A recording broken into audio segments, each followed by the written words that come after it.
Hey now, it's The Rob from 106.1 KISS FM alongside my broadcast colleague. Hey, what's up? It's Eric Warnes from WKDQ. Time for another edition of the Enhancement Talent. Hope you had a good weekend, and boy, are we excited for Raw tonight.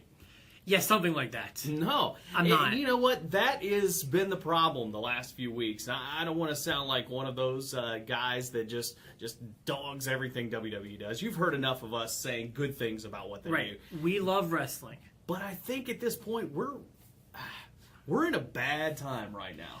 I feel like since SummerSlam, Raw's been in a very bad spot. Wrestling in general has been in a bad spot. I feel like the last month has been Groundhog's Day. I just feel like I'm seeing the same thing over and over and over again, and I'm tired of it. And I haven't been enjoying the past few Raws. I feel like it's a chore to watch them so that I can comment on these videos. Yeah, agreed. And I think that Raw is the cornerstone of everything. I mean, even more so than the pay-per-views, even more so than the network, everything. I mean, Raw is the cornerstone, so it starts there. So today we've come up with our ways that we think Raw would be better and thus making the entire product better. So how do you want to do it? You want to go through? We haven't seen each other's list here. Yeah. So I've got about 5 points worth talking about, and I can throw a few of them at you if you want. Okay, go for it. I'll be shocked if this first one isn't on your list. I know we've talked about it before, and to me it's just a no-brainer right now.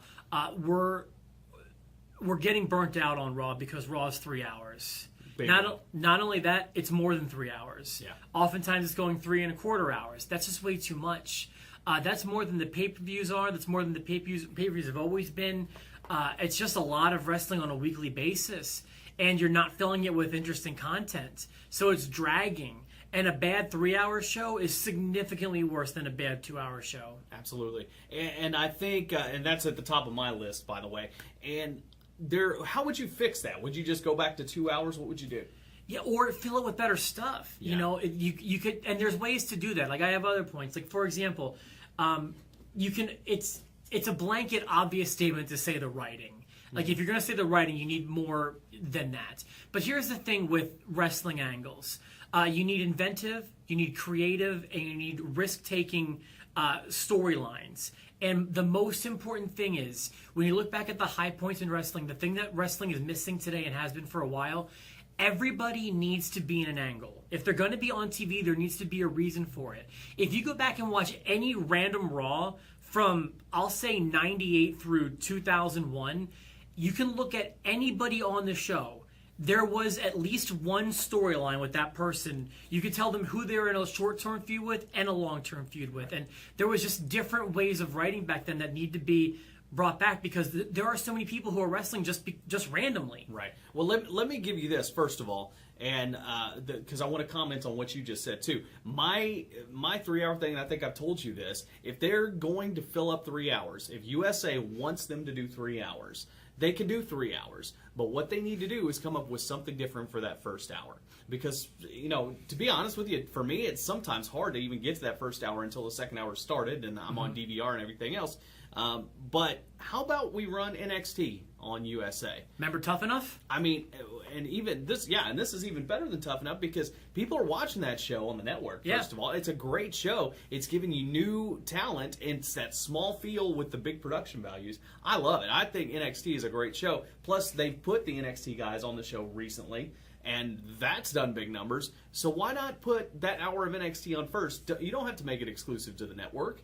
Put it on USA for an hour, get you ready for Raw, then give us 2 hours of Raw. That way, 2 separate shows, everything kind of is condensed. Yeah, no, I agree with that. So that's the way that I would handle the 3 hours if it has to be 3 hours. Now, commenting on what you just said, kind of hits my next point. You know, everybody's in an angle, but it seems like the only way that they further that angle is putting those people in the same match with each other. Yeah. And that's not how that's it not the was. right answer. Because it used to be you would announce the matches ahead of time, and that's my next point. Announce matches ahead of time. They flirted with that the last couple weeks, giving us those matches that are coming up on Raw that week, and it's been a little exciting. But don't give me, hey, it's Cena and Orton, and then we're going to go, great. Why do I want to stay up and watch that? Exactly. I've seen it a million times. So many times. Announce the matches ahead of time. They don't have to do anything with the angle, but later on you can further that angle even though you're having different matches. Think about this. I went through some of the card just some of the roster and put together matches that I don't even think we've seen. But think about if they announce these matches ahead of time, you might be excited to see them. Dean Ambrose versus Cesaro. That'd be interesting, yeah. Again, those two aren't at an angle with each other, but if they told you last week, with the big promo, hey, next week on Raw, Dean Ambrose takes on Cesaro. Okay, I'm going to tune in and watch that. Right. That's exciting. Now, during the course of that match, you can further the feud with Ziggler and Cesaro, or wherever you're going. You can further the feud with Ambrose and Rollins in that match or later on the night. Or sometimes just having the commentators explain backstory. Exactly. I mean, you can continue with their storytelling just on the commentary. What if you throw this one out there? Here's a match for this Monday night. Dolph Ziggler's taking on Goldust. Oh, I'd be happy to see that. We don't see that match every day, but why not? Break up the tag team monotony.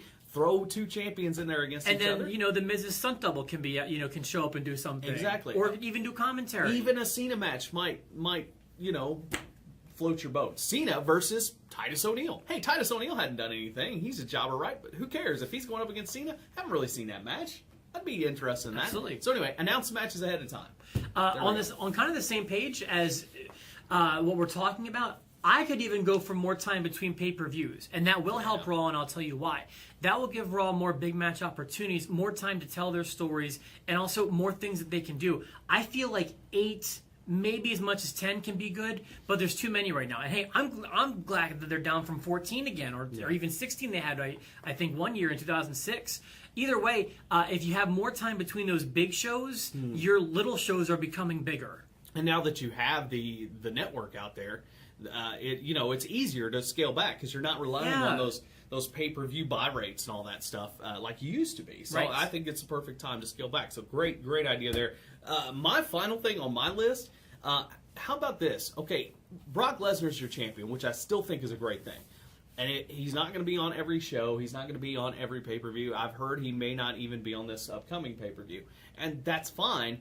But how about this? Use one of those matches that he is scheduled for Raw.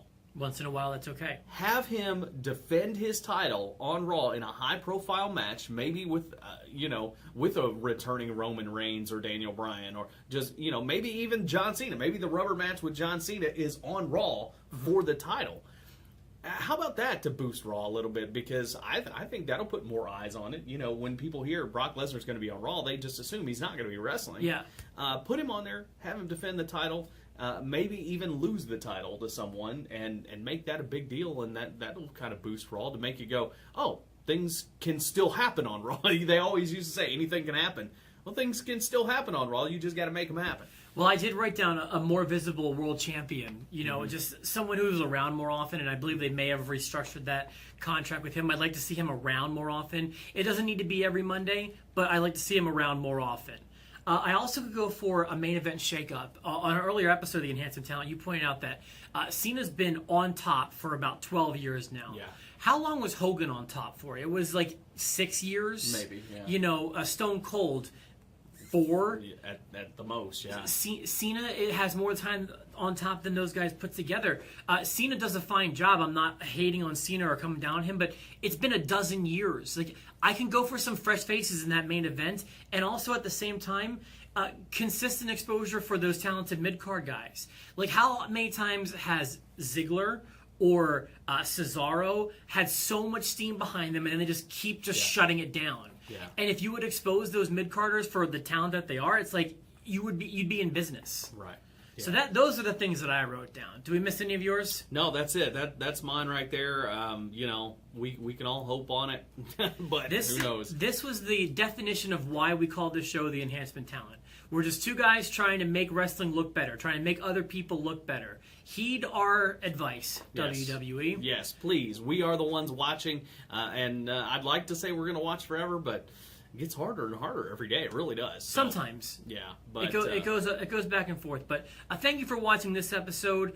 Please subscribe. You can hit the subscribe button and get these as soon as they go up.